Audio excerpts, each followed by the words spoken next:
Welcome to the Journey of Self. This is your coach Mehnaz Amjad. In this series, we will be embarking on a journey together with an intention to help you take one step closer to your best self. This series is designed to help you overcome obstacles that are holding you back from living your best life. Let's get started. Our today's title is Promote Your Mental Health with a technique called being in the here and now. In our session today, I would like to teach you this technique, which I had developed over a period of time with my coaching and journaling experience. I first used this technique with my client who would suffer from a lot of anxiety just like me. She would constantly stay anxious, stressed out, and in a worried state of mind. She was one of my clients who I had coached for the longest time. And many a times when I would inquire and coached her, momentarily it would benefit her. But again, post the coaching sessions, she was back to her anxious state. So I decided to make few changes and develop a technique that would not just help her, but anyone in her position who find it difficult to overcome their anxious and stressed state of mind. So what I came up with was, I asked her to record her thoughts on a plain white sheet or in a notebook. And towards the end of every day, I asked her to categorize her thoughts into two categories, whether the thought belonged to her past or to her future. After doing this activity for almost close to more than 3 weeks, when we both sat down to discuss results, she was surprised by what she found. Almost the entire 2 weeks, in fact more than 2 weeks, she found that she was either dwelling in her past or was fearful of the future that never came into existence.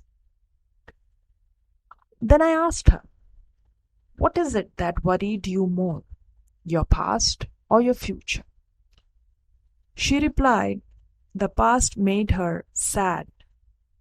This is for the fact that she was well aware we cannot reverse time, nor can we do anything about it.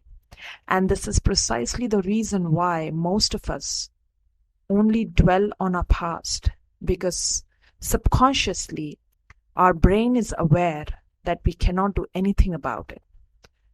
In her case, it was a very similar result. She said her past made her sad, but the future worried her. And then I asked her, how likely do you think the future that worries you, all the thoughts about it and things that are making you stressed and anxious, do you really think how much of that is true? She paused for a moment and replied that most of what she really feared, she found that was not true.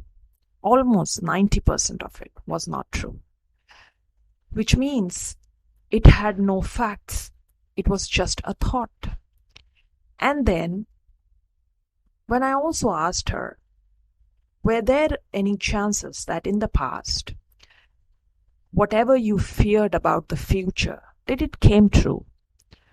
All these years of your worry and anxiety, did you ever found that your fearful thoughts actually unfolded exactly as you have thought them to?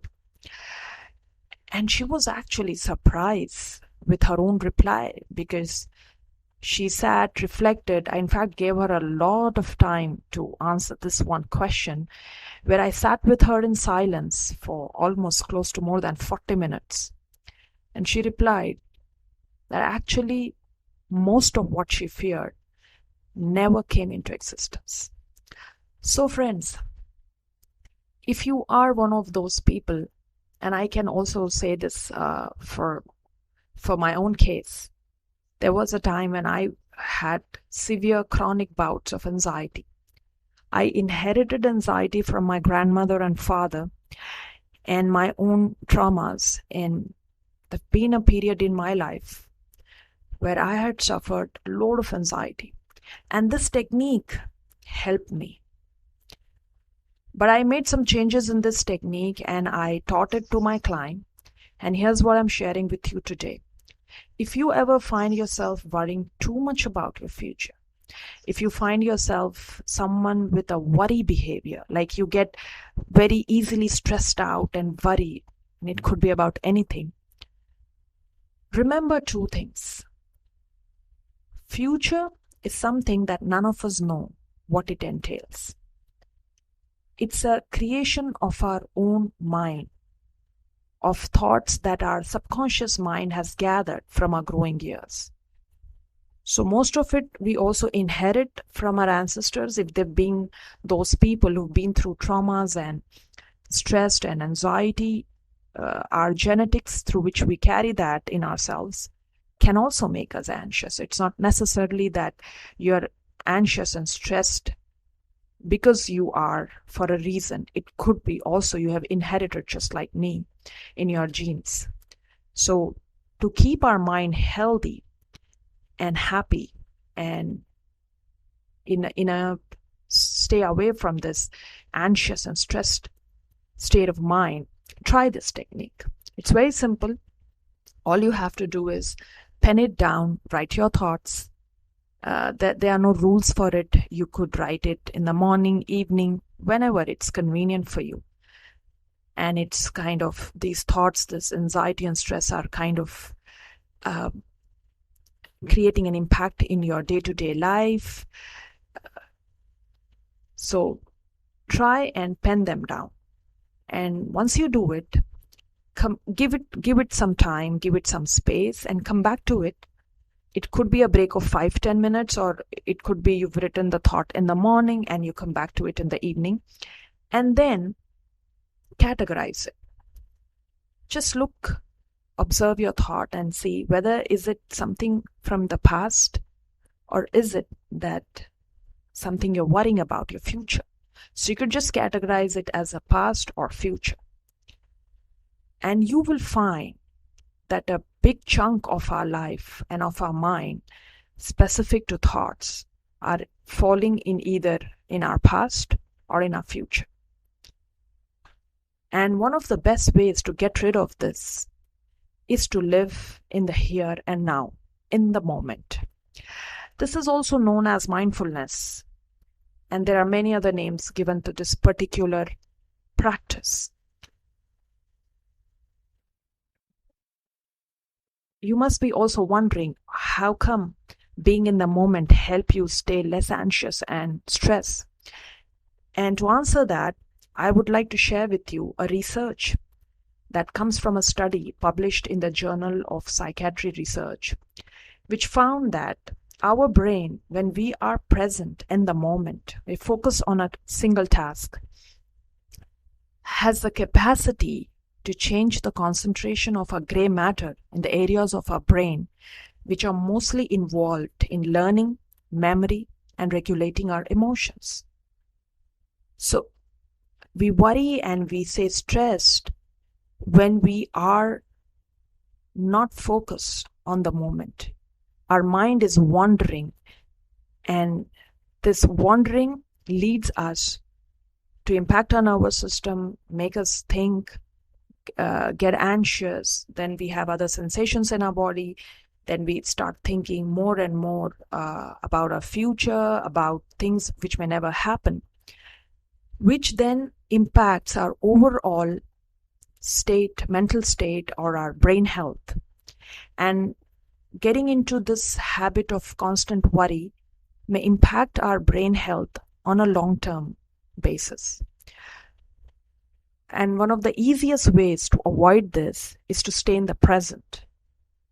Get yourself focused and tell yourself, get back to the present. And try to focus on the task that you are in. You could be reading a newspaper, you could be walking, you could be you could be eating, you could be doing anything, but just ensure that you're present in the moment. You chuck the past and the future, you just let them both go, and you're in the moment. The moment you start using your conscious brain to stay in the moment, that's the precise time when your brain gets involved, gets focused, and it helps you regulate your emotions in a much effective and healthier way than in a state of mind where you are either dwelling in the past or thinking about the future. So if you really want to reduce your anxious state, have a healthy mind, constantly practice to be in the here and now. So the call to action for you is observe your thoughts, where they belong to, and constantly practice being in the here and now. It's one of the most difficult habits to cultivate, friends. I can say that from my own experience.